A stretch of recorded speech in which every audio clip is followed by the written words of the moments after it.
সুস্বাগত সকলকে আমার চ্যানেলে।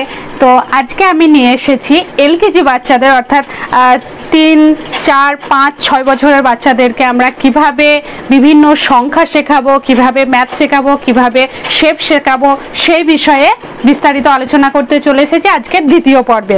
চলো শুরু করি আজকের নতুন পাঠ। তো বেশি কথা না বেরিয়ে আমি যেটা বলতে যাচ্ছি যে এলকেজির বাচ্চারা বা নার্সারির বাচ্চারা কি হয়, প্রথমে আগের ভিডিওতে আমি যেগুলো বলেছি যে সেই টিপস অনুযায়ী ফলো করার পর তাদেরকে যেটা শেখাতে হবে, ওই ভিডিওটা যদি কেউ না দেখে থাকো তাহলে এক্ষুনি চলে যাও চ্যানেলে এবং চ্যানেলে চলে গিয়ে ভিডিওটি এক্ষুনি দেখে নাও। তো নেক্সট হচ্ছে আজকে যেটা বলবো 6 নাম্বার টিপস, সেটা হচ্ছে শেপ। শেপ কি? বৃত্ত, ত্রিভুজ, চতুর্ভুজ এই সমস্ত শেপগুলো তাদের সামনে এঁকে তাদেরকে সেটা বোঝাতে হবে। এটা বৃত্ত, এটা ত্রিভুজ, এটা চতুর্ভুজ, এটা লম্ব, এভাবে তাদেরকে বোঝাতে হবে। তো সেই বিষয়ে তাদেরকে হাত ধরে আঁকতেও হবে, কেননা যখনই তাদেরকে মুখে বলা হবে তার সাথে সাথে যখনই তাদেরকে হাত দিয়ে আঁকানো হবে তখন তাদের কাছে কনসেপ্ট ক্লিয়ার হয়ে যাবে। নেক্সট হচ্ছে শেপ 2, অর্থাৎ শেপের মধ্যে যে সমস্ত শেপগুলো একটু টাফ, কেমন?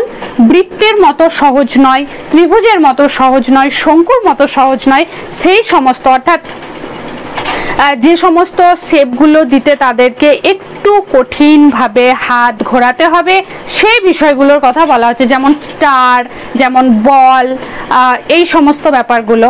নেক্সট টিপস হচ্ছে বিভিন্ন রকম ছবি এঁকে তাদেরকে তাদের গঠন সম্পর্কে বোঝাতে হবে। সেই শেপ অর্থাৎ যেমন আপেল, কলা, আঙ্গুর, বা একটা বড় ফুল, একটা ছোট ফুল, একটা লম্বা ফুল, একটা গোল ফুল, এই যে বিভিন্ন জিনিসের মাধ্যমে, রঙিন ছবির মাধ্যমে বা রঙিন মডেলের মাধ্যমে তাদেরকে এই সমস্ত শেপগুলো বোঝাতে হবে। তারপর হচ্ছে কম বেশি করে তাদেরকে দেখাতে হবে। কীরকম কম? কোনো অংশে 4টে ফুল আছে, তো 4টে ফুলের কোনো পাপড়ি ছোট, কোনো পাপড়ি বড়, এই যে কম বেশি। দুটো গ্লাস নেওয়া হলো, সেখানে 1 গ্লাস পুরো দুধ রাখা হলো আর অন্য গ্লাসে অল্প দুধ রাখা হলো, কম দুধ রাখা হলো। তাহলে এই যে পূর্ণ গ্লাস বেশি এবং অর্ধেক গ্লাস কম, সে বিষয়ে তাদের একটা কনসেপ্ট তৈরি হবে। আমি বোঝাতে পারছি? নেক্সট হচ্ছে অ্যাডিশন অর্থাৎ যোগ পদ্ধতি। যোগ পদ্ধতি কিভাবে কাজ করবে?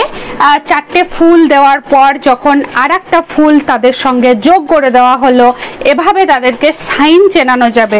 যোগ, বিয়োগ, এই সমস্ত সাইনগুলো চিনিয়ে রাখা যাবে এবং তাদেরকে বোঝাতে হবে যে একটা ফুলের সঙ্গে যদি আরেকটা ফুল হয়, বিশেষ করে এলকেজির বাচ্চারা এই জিনিসটা গিয়ে স্কুলে পড়বে, তাদের কাছে এই জিনিসটা ক্লিয়ার হয়ে যাবে। তো একটা ফুলের পর আরো দুটো ফুল যদি যোগ করে দেওয়া হয় তাহলে কতগুলো ফুল হলো? আর 3টে ফুল হলো। 3টে ফুলের মাঝে যে একটা ফুল এবং দুটো ফুলের মাঝখানে যে সাইনটা দেওয়া হয়েছে সেটাকে বলা হয় যোগ চিহ্ন। এই সমস্ত বিষয়টা তাদের কাছে ক্লিয়ার হয়ে যাবে। তবে বিয়োগ, গুণ, ভাগ এই বিষয়টা ক্লিয়ার হবে না, শুধুমাত্র অ্যাডিশন বা যোগ পদ্ধতিটাই এখানে কার্যকরী হবে। বোঝা গেল? তো আজকের ক্লাস কেমন লাগলো সে বিষয়ে কমেন্ট করে অবশ্যই জানাবে। আর তোমাদের কি কি টিপস লাগবে তা আমাকে অবশ্যই জানিও। তো লাইক, শেয়ার, কমেন্ট করে পাশে থেকো, সঙ্গে থেকো। ভিডিওটি ভালো লাগলে শেয়ার করো। কেমন?